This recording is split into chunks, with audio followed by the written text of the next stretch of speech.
Hello everybody, Splash here, and today we're back in Enshrouded. We are going to build a small lake, a dam and a mill today, and we will return to this lake later for another build too.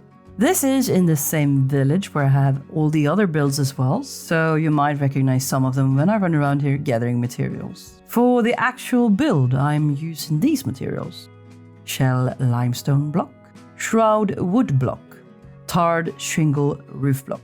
So even though this would be considered a late game build, I'm returning to some early game materials. The reasoning behind this is that a mill first and foremost is a factory, so you would probably not use expensive materials to build one.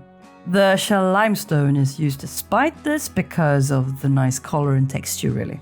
I decided to build this little lake just below the farm, close to Borelon Bridge. To make this happen, I had to change the terrain quite a bit. I even had to remodel the bridge somewhat. I started off by cleaning up along the path leading down into the shroud, and I have a new path planned for a later build. This one will disappear completely underwater. For this village I used 3 flame altars, leveled up as far as I can get them, and that is how I can fit farms, lakes and homes spread out over this entire hillside. A major part of this build is the pools of water, which is made with all kinds of terrain materials, not just what you can find in one biome. The materials I have used for the actual construction of the ponds are what I have the most of, so a lot of regular soil and stone. The surfaces are then covered with the materials I think fit better.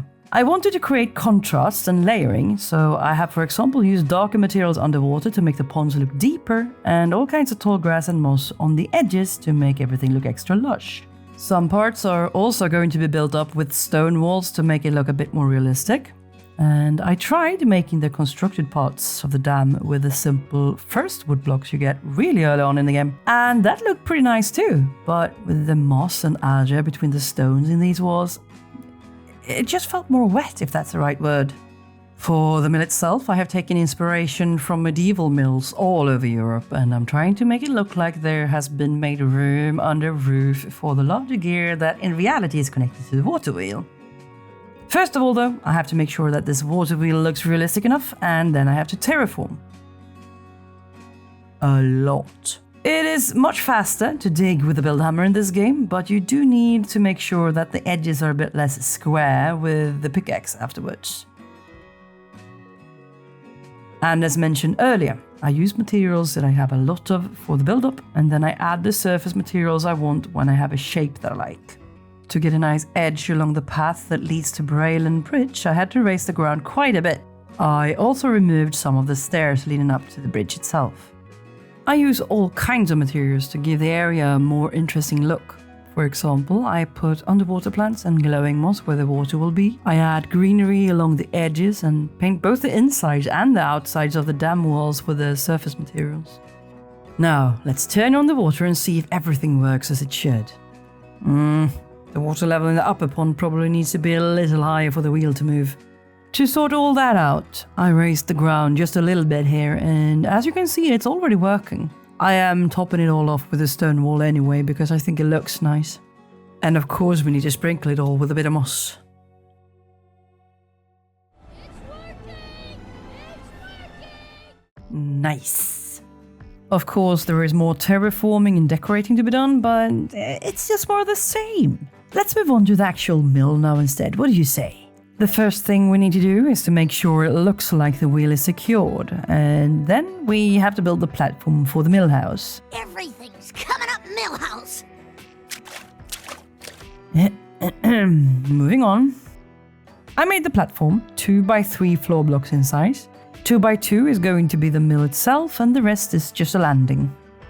To reach the landing though, we will need to build a little bridge too, and of course we're going to use new stone arches for this. Even though they are much larger than needed for this project, I mean, in real life stone masonry is pretty expensive, so I doubt that people in their right mind would build a bridge like this to a mill even if they had the money to do it. We are using the small floor pieces and the stairs for this, and to make sure the wheel is centered against the bridge, I had to add just a tiny row extra of the stone floor. The arches can be a bit finicky, so you will need to add a build piece somewhere to make sure you have something to move your marker against. I'm not sure if it's just me, but with this build piece in particular, oh, and the water wheel too, by the way, fine-tuning rotation didn't seem to work. I guess it's supposed to snap to a surface one way or another, since it tends to flip around a lot if you're not careful. But you want the stone arch to overlap the bridge just a little bit on both sides, and then you use the stone column block as a keystone. And I'm rambling again. Let's get back to the actual mill. On the bottom floor, we continue to use the same build block as before, the shell limestone block. On the platform we made earlier, build a square room. Every wall consists of 2 wide wall blocks except the front. Towards the landing we need to make room for an entrance, so use the narrow wall piece on each side, then add a door frame in the middle. These build blocks are all simple and snappable, so tap X if you want to make sure everything goes together smoothly. The second floor is where it gets a bit complicated. To get this right, you have to turn off snapping again by tapping X once more. Start from the corners and create a small overhang on each side. Use any floor block to connect the build pieces. Doing like this, we create a nice border of stone under the protruding top floor.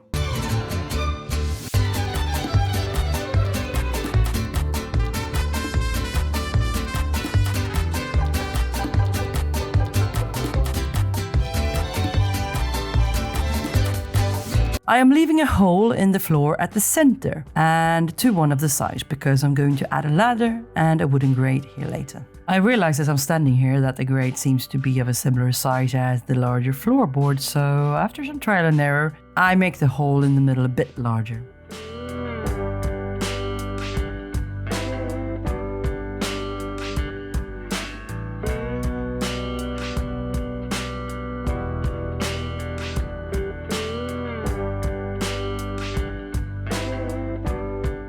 Yeah, sure, that opening is big enough for a ladder, but I think I want to make it a little bit larger anyway.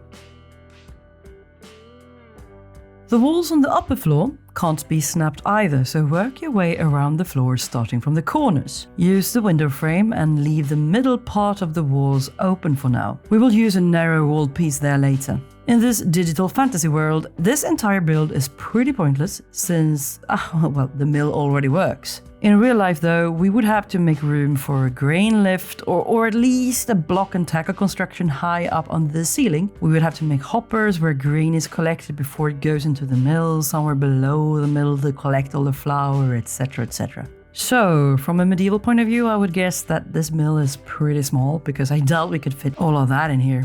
But since we're pretending, let's build a small space under a roof for the large gear. Measurements aren't important here at all, but funnily enough I noticed that I have built this entire mill a bit wonky. The water wheel was supposed to be centered against this wall, but alas, maybe the miller needed some kind of storage towards the back, I don't know.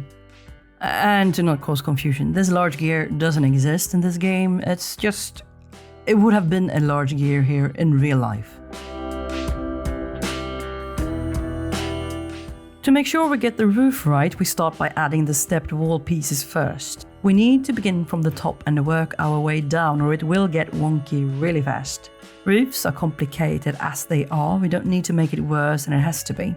I mean, you will see pretty soon that I managed to get the size wrong on one side anyway, so it is what it is. Try again, do it better, it's not a big deal. I want a bit of overhang on this roof, which means that I have to lift it up one block from the wall, or there will be wall pieces glitching through. We will remedy this later by adding single blocks of roof where the wall and roof meet. In the middle of this roof, we are building a taller section where we would have had a block and tackle construction added to lift grain up to the hopper if this had been for real. We are using really small wall pieces for this, and it doesn't really matter how tall you make it, it's just for show. Use the shapes on the barge board to decide size and height. Since I want to make this a square, I have to add the small columns on the sides to connect it all. And just like before, we add the stepped wall pieces first to get the roof right.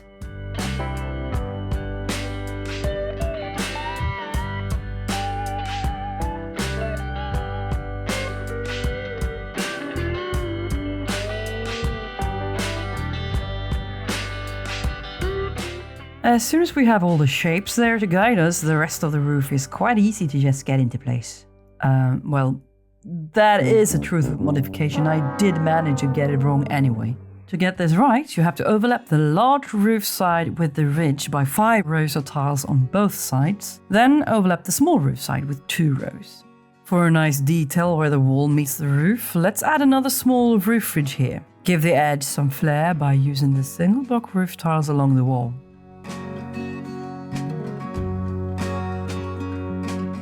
And by that, we're pretty much done. There's some minor details left to fix with, like windows and polishing up, but that's it. And since we don't have any hoppers or grain lifts, we have another home built for one of our villagers.